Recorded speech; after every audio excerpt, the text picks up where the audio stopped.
ಬರ್ರಿ ರುದ್ರಾಕ್ಷಿ ಕೊಡ್ತಾರೆ, ರುದ್ರಾಕ್ಷಿ ಕೊಡ್ತಾರೆ ಅಲ್ಲಿ ಬರ್ರಿ. ಹಾಕ್ರಿ ಅಲ್ಲೇ ನಮಸ್ಕಾರ ಮಾಡ್ರಿ, ಅಲ್ಲೇ ನಮಸ್ಕಾರ ಮಾಡ್ರಿ.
ಚಿಂತನೆ ಮಾತ್ರ ಎಷ್ಟೋ ಜನ ಕಾಲಕ್ಕಿದ್ದಾರೆ ಕುಮಾರಾಚಾರ ಆಶೀರ್ವಾದ ನಮಗಾಗ್ಲಿ ನಮ್ಮೂರಿಗೆ ಬರ್ಲಿ ಅಜ್ಜಾರ. ಆದ್ರೆ ನಿಮ್ಮ ಭಾಗ್ಯ ಎಂತದ್ದು ನೋಡ್ರಿ, ಪರಮಾತ್ಮ ಪಾವನ ಅನ್ಸಿರ್ತಕ್ಕಂಥ ಶಿವಯೋಗಿ, ಆ ಶಿವಯೋಗಿಯ ಮಕ್ಕಳ ಸಮಾನರಾಗಿರ್ತಕ್ಕಂಥ ಎಲ್ಲ ಪರಮ ಪೂಜ್ಯ ನಿಮ್ಮೂರಿಗೆ ತಾವೇ ಬಂದು ಈ ವರ್ಷ ಜಯಂತಿಗಳನ್ನು ನಡೆಸಿಕೊಟ್ಟಿಲ್ಲ.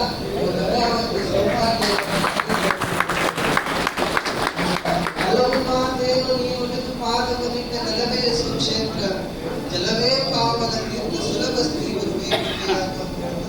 ಆ ಪರಮಾತ್ಮ ಪಾದವನ್ನು ಇಟ್ಟ ಅಂತಂದ್ರೆ ಆ ಜಾಗ ಪವಿತ್ರ ಸುಕ್ಷೇತ್ರ ಆಗಿರ್ತದೆ. ಆ ಜಾಗಕ್ಕೆ ಆ ಪರಮಾತ್ಮನ ಸಾಕ್ಷಾತ್ಕಾರ ರೂಪ ಆಗಿರ್ತಕ್ಕಂಥ ಹಾನಗಲ್ಲ ಕುಮಾರ ಶಿವಯೋಗಿಗಳು ನಿಮ್ಮ ಊರಿಗೆ ಪಾದವನ್ನು ಹಾಕ್ಯಾರ. ನಿಮ್ಮಂತ ಸೌಭಾಗ್ಯವಂತರು ಯಾರಲ್ಲ ಅಂತ ಹೇಳ್ಬೋದು.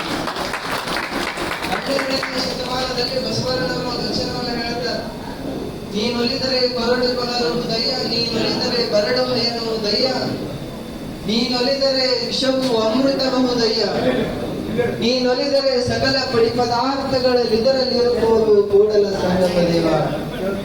ನಿಮಗೆಲ್ಲ ಆಶ್ಚರ್ಯ ಅನ್ನಿಸ್ತದೆ ಈ ವಚನ ಕೇಳಿದಾಗ. ಯಾಕೆ ಅವನು ಒಕ್ಕಂತಂದ್ರೆ ಕೊರಡು ಕೊನರು ಅಂತ ಹೇಳಿದ್ರು. ಒಟ್ಟಿಗಿರ್ತಕ್ಕಂಥ ಗಿಡ ಸಂದರ್ಭದೊಳಗೆ ಅವರನ್ನು ಬೆಳಗಿನ ಪೂಜೆ ಸಲುವಾಗಿ ಹಾಲು ಬೇಕಾಗಿತ್ತು. ಲಿಂಗ ಪೂಜಾಕ ಒಂದ್ ಬಟ್ ಹಾಲು ಬೇಕಾಗಿತ್ತು. ಎಲ್ಲ ಕಡೆ ಹುಡುಕಾಡಿ ನೋಡ್ತಾರ, ಎಲ್ಲಿ ಆ ಊರ ಒಳಗ ಕರುವನ್ನ ಹಾಕಿರ್ತಕ್ಕಂಥ ದನಗಳು ಇದ್ದಿದ್ದಿಲ್ಲ, ಆಕಳುಗಳು ಇದ್ದಿದ್ದಿಲ್ಲ. ಯಾವ ಇನ್ನು ಕರುವನ್ನ ಹಾಕಿದ್ದಿಲ್ಲ. ಕರು ಹಾಕಂತ ಆಕಳು ಯಾವಾಗ ಹಾಲು ಕೊಡ್ತದಂದ್ರೆ ಕೊಡಂಗಿಲ್ಲ. ಆ ಊರೊಳಗೆ ಕರು ಹಾಕಿರ್ತಕ್ಕಂಥ ಯಾವ ಆಕಳು ಇದ್ದಿದ್ದಿಲ್ಲ. ಹಾಲು ಸಿಗದೇ ಇದ್ದ ಕಾರಣಕ್ಕಾಗಿ ಆ ಊರಿನ ಭಕ್ತರಿಗೆ ಬಹಳ ಮನಸ್ಸಿಗೆ ದುಃಖ ಆಗಕತ್ತಿತ್ತು. ಹಾಗದಲ್ಲ ಕುಮಾರ ಶಿವಯೋಗಿಗಳು ನಮ್ಮ ಊರಿಗೆ ಬಂದಾರ, ನಮ್ಮಲ್ಲಿ ಪೂಜೆಯನ್ನು ಮಾಡ್ಕೊಳಕತ್ತಾರ. ಅವರ ಪೂಜೆಗಾಗಿ ಒಂದು ಸ್ವಲ್ಪ ಹಾಲನ್ನ ಕೊಡ್ಲಿಕ್ಕೆ ನಮ್ಮ ಕೈಲಿ ಆಗಬಾರ್ದಲ್ಲ ಅಂತ ದುಃಖ ಮಾಡ್ಕೊಳ್ತಿರ್ಬೇಕಾದ್ರೆ ಆ ಊರಿನೊಳಗ ಒಬ್ಬ ಬಡವರ ಮನೆ ಮುಂದೆ ಒಂದು ಸಣ್ಣ ಆಕಳ ಕಟ್ಟಿದ್ರು. ಅದಿನ್ನ ಕರುವನ್ನ ಹಾಕಿದ್ದಿಲ್ಲ. ಆಟಗಲ್ಲ ಕುಮಾರ ಶಿವಯೋಗಿಗಳು ಬಂದ್ರು, ಯಾಕೆ ದುಃಖ ಮಾಡ್ಕೊಳತ್ತೀರ ಅಂತಂದಾಗ, ಇಲ್ರಪ್ಪಾರ ನಿಮ್ಮ ಪೂಜೆಗೆ ಹಾಲು ತಂದು ಕೊಡ್ಬೇಕಂತ ನಮ್ಗೆ ಇಚ್ಛೆ ಆಗ್ಯದ. ಆದ್ರ ನಮ್ಮೂರ ಒಳಗೆ ಯಾವ ಆಕಳು ಏದಿಲ್ಲ, ಕರು ಹಾಕಿಲ್ಲ, ಹಾಲು ಹೆಂಗ ತರ್ಬೇಕು ಅಂತಂದ್ರೆ, ಯಾಕಪ್ಪ ಇಷ್ಟಕ್ಕೆ ದುಃಖ ಮಾಡ್ಕೊಂತೀರಿ ಅಂತ ಹೇಳಿ ಕುಮಾರಜ್ಜರ್ ಅಂದು ಒಂದು ಸಣ್ಣ ಗಡಿಗೆ ತರಿಸಿದ್ರ. ಆ ಗಡಿಗೆಯನ್ನ ಆ ತಾಯಿಯ ಗೋಮಾತೆಯ ಕೆಳಗಿಡಿದು ಗೋಮಾತೆಯ ಬೆನ್ನನ್ನ ಸವರಿ, ತಾಯಿ ಪರಮಾತ್ಮನ ಪೂಜೆಗೆ ಒಂದ್ ಸ್ವಲ್ಪ ಹಾಲು ಬೇಕಾಗವ್ವ ಕೋಡು ಅಂತಂದು ಆ ಗಡಿಗೆ ತೆಗೆದು ನೋಡಿದ್ರಂತ. ಆ ಗಡಿಗೆ ತುಂಬಾ ಹಾಲು, ಇನ್ನು ಕರುವನೆ ಆ ಪರಮಾತ್ಮ ಕೈ ಮುಟ್ಟಿದ್ದೆಲ್ಲ ಬಂಗಾರ. ನೋಡ್ರಿ, ಇವತ್ತಿನ ಕಾಲದೊಳಗ ನೀವೆಲ್ಲ ಎಷ್ಟು ಗಟ್ಟಿಯಾಗಿ ಕುಂತೀರಿ, ಒಂದ್ ಅಕ್ಷರವನ್ನ ನೀವು ಕಲಿತೀರಿ. ತಾಯಂದಿರಾಗಿರ್ಬೋದು, ಶರಣರು ವಿಭೂತಿಯನ್ನ ಹಚ್ಕೊಂಡಿರಿ, ಲಿಂಗವನ್ನ ಕಟ್ಕೊಂಡಿರಿ. ರೈಲ್ವೆ ಸ್ಟೇಷನ್ ಅದಾಗ, ಬಸ್ ಸ್ಟ್ಯಾಂಡ್ ಅದಾಗ ಭಿಕ್ಷೆ ಬೇಡಿರ್ತಕ್ಕಂಥ ಅಂಗವಿಕಲರು, ಅನಾಥರು ಇವತ್ತು ತಮ್ಮ ಕಾಲ ಮೇಲೆ ತಾವು ನಿಂತು ದುಡಿದು ತಾವು ಉಂಗಲಿಕತ್ತಾರ ಅಂತಂದ್ರೆ ಅದೆಲ್ಲರ ಯಾರದು ಭಾಗ್ಯ ಅಂತಂದ್ರೆ ಅದು ಕುಮಾರೇಶ್ವರ ಶಿವಯೋಗಿಗಳ ಆಶೀರ್ವಾದ. ನಾವೆಲ್ಲ ನೆನೆಸಬೇಕು. ಅಧಪತನೆ ಕಿಳಿತಿರ್ತಕ್ಕಂಥ ಸಮಾಜವನ್ನ ತಂದು ಮೇಗಿಟ್ಟಿರ್ತಕ್ಕಂಥವ್ರ ಹಾನಗಲ್ಲ ಗುರುಕುಮಾರ ಶಿವಯೋಗಿಗಳು. ಅಂತ ಹಾನಗಲ್ಲ ಕುಮಾರ ಶಿವಯೋಗಿಗಳ ಜ್ಯೋತಿ ಯಾತ್ರೆ, ಅವರ ಸದ್ಭಾವನ ಪಾದಯಾತ್ರೆ ನಿಮ್ಮ ಓದಿಗೆ, ನಿಮ್ಮ ಮನೆಗೆ ಬಂದದ ಅಂತಂದ್ರೆ ನಿಮ್ಮಷ್ಟು ಭಾಗ್ಯವಂತರು ಯಾರಿಲ್ಲ. ಅವರ ಬಗ್ಗೆ ಹೇಳುವಷ್ಟು ನಾವು ದೊಡ್ಡವರಲ್ಲ. ಆದ್ರೂ ಒಂದು ಮಾತಿನೊಳಗೆ ಹೇಳುವಂತ ಪ್ರಯತ್ನ ಮಾಡ್ತೀನಿ, ತಿಳ್ಕೊಂಡು ಕೊನೆ ಮಾತು ಹೇಳಿ ಮುಗಿಸ್ತೀನಿ. ನಿಮ್ಗೆಲ್ಲರಿಗೆ ದುಃಖದ ಸಂಕಟಗಳು ಬರ್ತಿರ್ತವೆ. ಸಂಸಾರ ಅಂತಂದ ಬಳಿಕ ಬಹಳ ದುಃಖಗಳು ಬರ್ತಿರ್ತಾವ. ಪರಮಾತ್ಮ ಹೆಂಗ ಪರೀಕ್ಷೆ ಮಾಡ್ತಿರ್ತಾನ ಅಂತಂದ್ರೆ, ನೀವು ನೋಡ್ರಿ, ಬಂಗಾರ ಅಂಗಡಿಗೆ ಹೋಗಿರ್ತಿರಿಲ್ಲ, ಬಂಗಾರ ಅವನ ಕೈಯಾಗ ಅಗಸಾಲಿನ ಕೈಯಾಗ ಹೋದ ಕೊಟ್ರಿ ಅಂತಂದ್ರೆ ಅವ ಹಂಗ ತಗೊಂಡ್ಬಿಡ್ತಾನಂದ್ರೆ ತಗೊಳಂಗಿಲ್ಲ. ಅದನ್ನ ಕುಟ್ಟತಾನ, ಬಡಿತಾನ, ಕಾಸ್ತಾನ, ಸುಡತಾನ, ಕರಗಿಸ್ತಾನ. ಅದೆಲ್ಲ ಆದ್ಮೇಲೂ ಹುಟ್ಟಿದ್ರು, ಬಡದ್ರು, ಕಾಸಿ ಕರಗಿಸಿದ್ರು ಅದಿನ್ನೂ ಹೊಳಿಲಾಕತ್ತಿತ್ತು ಅಂತಂದ್ರೆ ಅದೇ ಬಂಗಾರ ಐತಿ ಅಂತ ಅವ ತಗೊಳ್ತಾನಲ್ಲ. ಹಂಗ ಪರಮಾತ್ಮನು ಸಹಿತ ಎಷ್ಟು ಕಷ್ಟವನ್ನು ಕೊಟ್ಟಿದ್ರು ಆ ಭಕ್ತ ತನ್ನ ಭಕ್ತರಿಗೆ ಬಹಳ ಕಷ್ಟವನ್ನು ಕೊಡ್ತಾನ. ಪರಮಾತ್ಮ ಆ ಎಲ್ಲ ಪರೀಕ್ಷೆಗಳನ್ನ ಗೆದ್ದ ಆ ಬಂಗಾರದಂಗ ಮಿಂಚ್ತಾ ಇದ್ರಿ, ಹೊಳಿತಾ ಇದ್ರಿ ಅಂತಂದ್ರ ನಿಜವಾದ ಭಕ್ತ ಅಂತ ಪರಮಾತ್ಮ ವ್ಯಾಖ್ಯಾನ. ಎಲ್ಲರಿಗೆ ಕಷ್ಟಗಳು ಬರ್ತಿರ್ತಾವ. ನಿಮ್ಗೆಲ್ಲ ಕಷ್ಟ ಬಂದಾಗ ಎಲ್ಲಿ ಹೋಗ್ತೀರಿ? ನೀವು ಮಾತಾಡ್ಬೇಕು. ಮಹಾಭಾರತ ಸಂದರ್ಭದೊಳಗ ಅರ್ಜುನ ಶ್ರೀಕೃಷ್ಣನಿಗೆ ಪ್ರಶ್ನೆ ಕೇಳಿದಂತೆನ ಭಗವದ್ಗೀತಾ ಅಂತಕ್ಕಂಥದ್ದು ಸೃಷ್ಟಿ ಆಗಿತ್ತು. ಮತ್ ನೀವು ಹಿಂಗ ಸುಮ್ಕೊಂಡ್ರಿ ಅಂತಂದ್ರೆ ನಾವು ನೋಡ್ಕೊಂಡಾಗ ಇನ್ನೂ ಏನು ತಗೊಂಡಾಗುದಿಲ್ಲ. ಎಲ್ಲರಿಗೆ ಕಷ್ಟಗಳು ಬರ್ತಾವ್ರಿ. ಕಷ್ಟ ಬಂದಾಗ ಎಲ್ಲಿ ಹೋಗ್ತೀರಿ ನೀವು? ದೇವರಿಗೆ ಹೋಗ್ತೀರಿ, ಮಠಕ್ಕೆ ಹೋಗ್ತೀರಿ, ಮಠದೊಳಗಿರ್ತಕ್ಕಂಥ ಸಾಧುಗಳ ಮುಂದೆ ಹೋಗ್ತೀರಿ. ಅದಕ್ಕೆ ನಾವು ಬ್ಯಾರೆ ಕಟ್ಕೊಂಡು ಅಂತ ಹೋಗ್ಬಿಟ್ಟು ಆ ಮಂದಿಗಳು ಹಂಗ ಬಾಳ ಆಗೈತ್ರಿಪ್ಪ. ಒಂದ್ ಮಾತು ಹೇಳ್ತೀನಿ, ಕುಡಿಯೋದ್ರಿಂದ ಮನಿ ಮೇಲೆ ಮನಿ ಕಟ್ಟಿಲ್ಲ, ಕುಡಿಯೋದ್ರಿಂದ ಮನಿ ಮೇಲೆ ಮನಿ ಕಟ್ಟಿಲ್ಲ. ಎಲ್ಲವನ್ನ ಬಿಡೋದು ಬಹಳ. ಮಗ ಕುಡಿತಿದ್ದ, ಸಿಕ್ಕಾಪಟ್ಟೆ ಕುಡಿತದಂತ, ಕುಡಿತಿದ್ದ ಅಪ್ಪನಂತ ಬಹಳ ಕುಡಿತಿದ್ದ. ಅಪ್ಪ ಹೋಗಿ ಹೇಳಿದಂತ, ಮಗ ಕುಡಿಬೇಡ, ಕುಡಿದು ನಿನ್ ಜೀವನ ಹಾಳಾಕತ್ತಿ, ಕುಡಿಬೇಡ ಅಂತ ಅಪ್ಪ ದಿನ ಹೇಳಿದಕ್ಕರೆ. ಆದ್ರೆ ಒಂದಿನ ಅಪ್ಪ ಅಂದಂತ, ನಮ್ಮ ಅಪ್ಪ ಇಷ್ಟೆಲ್ಲ ಹೇಳಕಂತ ನಾ ಕುಡಿಯೋದ್ ಬಿಡ್ಬೇಕಾಗಿತ್ತು, ಏನ್ ಮಾಡ್ಬೇಕಂತ ತಿಳ್ಕೊಂಡು ಹೇಳಿ ಮಗ ಅಂದಂತೆ, ಅಪ್ಪ ನಾ ಕುಡಿಯೋದ್ ಬಿಡ್ಬೇಕಾಗಿಲ್ಲ, ಬಿಡ್ತೇನೆ. ಒಂದು ಮಾತು ತಿಳಿಸ್ಕೊಳ್ತೇನೆ, ಯಪ್ಪ ನೀ ಕುಡ್ಬೇಕು ಒಂದು ಮಾತು 100 ಮಾತು ಕೇಳೋದಾಗ ಏನಂತಂದ್ರೆ ಹೋದಂತೆ ಮಗ ಒಂದು ಬಾಟ್ಲಿ ತಂದ, ಅಪ್ಪನ ಮುಂದೆ ಕುಂಚಿದ, ಕುರ್ಚಿ ಹಾಕಿದ, ಟೇಬಲ್ ಹಾಕಿದ, ಬಾಟ್ಲಿ ಮುಂದಿಟ್ಟ, ಅದಕ್ಕೆಲ್ಲ ಏನ್ ಬೇಕು ವ್ಯವಸ್ಥೆ ಮಾಡಿದ. ಅಪ್ಪನ ಕುಂದಿಸಿ ಅಪ್ಪ ಹೇಳಿದಂತ, ಯಪ್ಪ ಈ ಬಾಟ್ಲಿ ಕುಡಿನಿ, ಕುಡಿದ ಮೇಲೆ ನನಗೆ ಹೇಳೋಣ ಅಂತ. ಯಾರು ಮಗ? ಯಾಕೆ ಅಪ್ಪ ಕುದ್ಕೊಂಡ ಕುಡಿದ ಮ್ಯಾಕ್ ಮಗ ಬಂದಂತ, ಮತ್ತ ನಾ ಕುಡಿಯೋದು ಬಿಡ್ಲು ಹೆಂಗ್ ಮಾಡ್ಲಿ ಅಂದಾಗ, ನೀ ಕುಡಿಯೋದು ಬಿಟ್ಟ ಬಿಡು, ಏನ್ ಮಾಡು, ನನಗ್ ಮಾತ್ರ ಇನ್ನೊಂದು ಬಾಟ್ಲಿ ತಾವು. ಹೇಳೋ ಉದ್ದೇಶ ಇಷ್ಟೇ. ಅದನ್ನ ಕುಡಿದ್ರೆ ಬಹಳ 1 ತಾಸು ಇದ್ದಿತ್ತು, 3 ತಾಸು ಇದ್ದಿತ್ತು, 4 ತಾಸು ಇದ್ದಿತ್ತು, 5 ತಾಸು ಇದ್ದಿತ್ತು. ಕರೀ ಆತರ ಜೀವನ ಹಾಳಾಗತ್ತೆ, ದುಡ್ಡು ಹಾಳಾಗತ್ತೆ, ಎಲ್ಲ ಆಗತ್ತೆ. ಆದ್ರೆ ಸಂಜೆ ಮುಂದೆ ಹಾನಗರ ಕುಮಾರ ಮಹಾಸ್ವಾಮಿಗಳ ಜೀವನ ದರ್ಶನ ಮಾಡುವಂತ ಪ್ರವಚನ ಕುಡಿದ್ರ ನಿಮ್ ಜೀವನ ನಿಮ್ಮ ಜೀವನ ಸಾರ್ಥಕತೆ ಆಗುತ್ತೆ. ಕುಡಿಯುವಂತ ಪ್ರಯತ್ನ ಮಾಡಿ. ಮಹಾತ್ಮರ ವಿಚಾರಗಳು ಹೋದಾಗ ನಮ್ಮ ಜೀವನ ಎಲ್ಲ ಐತಿ. ಅದಕ್ಕೂ ಟೈಮ್ ಆಗೈತ್ರಿ, ಮುಗಿಸಕ್ಕೆ. ನಮ್ಮ ಅಜ್ಜವರು ಬಂದಾರ, ಆದ್ರೂ ಬಿಟ್ಬಿಡ್ತೀನಂತ ಇಲ್ಲಿ ಜಯಂತಿ ಬಿಡ್ತೀನಂತ. ಅಜ್ಜವರು ಒಪ್ಕೊಂಡ್ಬಿಟ್ಟ, ಇಲ್ಲಿ ಅಡಿಗೆ ಮಾಡ್ತಾರ ನಮ್ಗೆಲ್ಲ ದಾಸೋಹದಲ್ಲಿ. ಏನೋ ಒಂದು ಅದ್ರ ಪುಣ್ಯ ಈ ಜಯಂತಿ ಕಾರ್ಯಕ್ರಮದೊಳಗ ನಾನು ಚುಟ್ಟ ಸೇರೋದು ಬಿಡ್ತೀನಿ ಅಂತ ತಿಳ್ಕೊಂಡು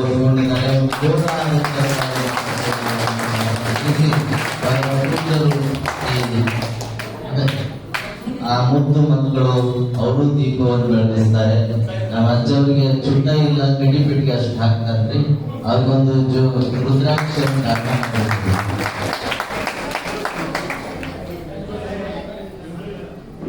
ನೋಡ್ರಿ, ಕುಮಾರಜ್ಜನ ಸಂಕಲ್ಪ ಅಂದ್ರೇನು? ಈ ಮುತ್ಯ ಬಸಪ್ಪ ಮನಸ್ಸಿನಾಗ ಮಾಡಿಕೊಂಡಿದ್ನಂತ, ಇನ್ಮೇಲೆ ನಾವು ಚುಟ್ಟ ಸೇರೋದು ಬಿಟ್ಟು ಬಿಡೋಣ ಅಂತ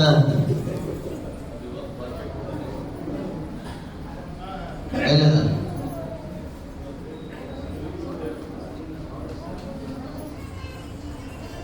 ಇಲ್ಲೋಡ್ರಿ, ಅದಕ್ಕೆ ಹೇಳೋದು ನಾನು, ತಿಜೋರಿ ಚಾವಿ, ಹಣದ ಚಾವಿ ಎಲ್ಲ ಒಟ್ಟು ಮನೆತನದೊಳಗೆ ಎಲ್ಲ ಚಾವಿ ಯಾರ ಕೈಯಾಗಿರ್ತಾವ ಅಂದ್ರೆ ನೀವು ಕುಂತಿರಲಿ, ನಿಮ್ ಕೈಯಾಗಿರ್ತಾವ.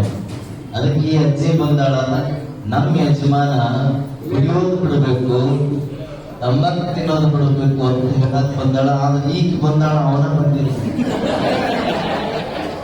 ಆದ್ರ ಕುಮಾರೇಶನ ಜಯಂತಿ ಕಾರ್ಯಕ್ರಮದೊಳಗೆ ಎಲ್ಲ ಪರಮ ಪೂಜ್ಯರ ಸಮ್ಮುಖದೊಳಗೆ ತಾಯಿ ಸಂಕಲ್ಪ ಮಾಡ್ಯಾಳಂದ್ರೆ ಆ ಸಂಕಲ್ಪ ಈಡೇರ್ತದೆ ಅನ್ನುವಂಥದ್ದು. ಈಗ ಮುದ್ದು ಮಕ್ಕಳಿಂದ ಈ ಕಾರ್ಯಕ್ರಮದ ಜ್ಯೋತಿ ಬೆಳಗುವಂತ ಕೆಲಸವನ್ನು ಮಾಡೋಣ. ಈ ಜ್ಯೋತಿ ಬೆಳಗುವಂತ ಕಾರ್ಯಕ್ರಮದಲ್ಲಿ ಭಾಗಿಯಾಗಿರುವಂತ ಈ ಮುದ್ದು ಮಕ್ಕಳು ನಾಟಿಗೆ ಬೆಳಕನ್ನ ನೀಡುವಂತ ಮಕ್ಕಳಾಗಿರುವಂತ ಮಾತನ್ನು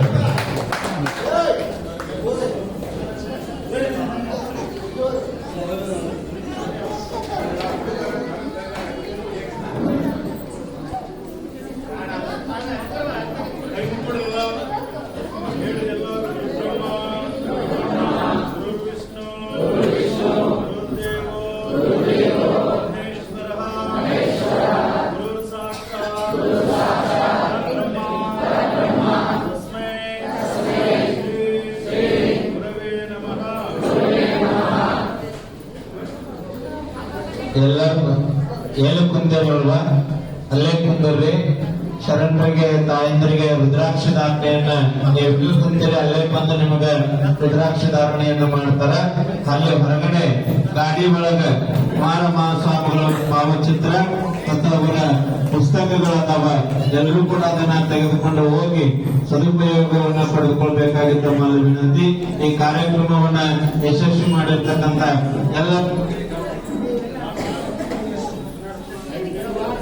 ಎಲ್ಲರಿಗೂ ಕೂಡ ಕುಮಾರೇಶನ ಆಶೀರ್ವಾದ ಸದಾಕಾಲ ಇರಲಿ ಅನ್ನುವಂತ ಮಾತನ್ನು ಹೇಳ್ತಾ, ಜುಲೈ ನಗರ ಮತ್ತು ಭಗತ್ ಸಿಂಗ್ ನಗರದವರಿಗೆ ಕುಮಾರಪ್ಪನ ಆಶೀರ್ವಾದ ಸದಾಕಾಲ ಇರಲಿ ಅನ್ನುವಂತ ಮಾತನ್ನು ಹೇಳ್ತಾ, ಎಲ್ಲರಿಗೂ ಕೂಡ ಪ್ರಸಾದದ ವ್ಯವಸ್ಥೆ ಇದೆ. ಪ್ರಸಾದವನ್ನ ತೆಗೆದುಕೊಳ್ಬೇಕು. ಹೊರಗಡೆ ಪುಸ್ತಕದ ಗಾಡಿ ಇದೆ, ನಾವೆಲ್ಲರೂ ಕೂಡ ತೆಗೆದುಕೊಳ್ಬೇಕು. ಸಾಯಂಕಾಲ ಸಮಯಕ್ಕೆ ಸರಿಯಾಗಿ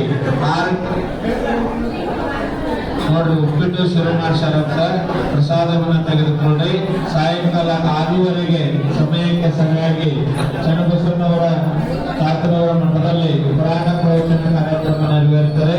ನನ್ನ ನಿಮಿತ್ತವಾಗಿ ತಾವೆಲ್ಲರೂ ಕೂಡ ಬರಬೇಕಾಗಿ ಎಲ್ಲರೂ ಕೂಡ ಸ್ವಾಮೀಜಿ ಅವರಿಂದ ವಿನಂತಿಯನ್ನು ಮಾಡಿಕೊಳ್ತಾರೆ. ಎಲ್ಲರಿಗೂ ಆಯುಧಾನಂದ ಐಶ್ವರ್ಯವನ್ನು ಕೊಟ್ಟು ಕಾಪಾಡಲಿ ಅಂತ ಆನೆಗಲ್ಲ ಕುಮಾರೇಶ್ವರನ ಪಾದದಲ್ಲಿ ನಮಸ್ಕರಿಸಿ ನಾವೆಲ್ಲರೂ ಕೇಳೋಣ. ಇಲ್ಲಿರ್ತಕ್ಕಂಥವ್ರು ಎಲ್ಲರೂ ಹಿರಿಯರು ಪೂಜ್ಯರ ಜೊತೆಗೆ ಒಂದು ಫೋಟೋವನ್ನ ತೆಗೆಸಿಕೊಳ್ಳೋಣ. ಎಲ್ಲರೂ ಹಿರಿಯರು ಹೊರಗಡೆ ಬರ್ಬೇಕಂತ ತಮ್ಮಲ್ಲಿ ವಿನಂತಿಸ್ಕೊಳ್ತೀನಿ. ಎಲ್ಲರಿಗೂ ಧನ್ಯವಾದಗಳು. ಜಯ ಮಂಗಲಂ, ಜಯ ನಮ ಪಾರ್ವತಿ ಪತೀಶ್ವರ ಮಹಾದೇವ್. आनेगल्ला कुमारेश्वर महाराज की, उद्भव महालक्ष्मी माता के, हिरण्य माता के, लक्ष्मी देव माता के, चन्नबसवेश्वर महाराज की।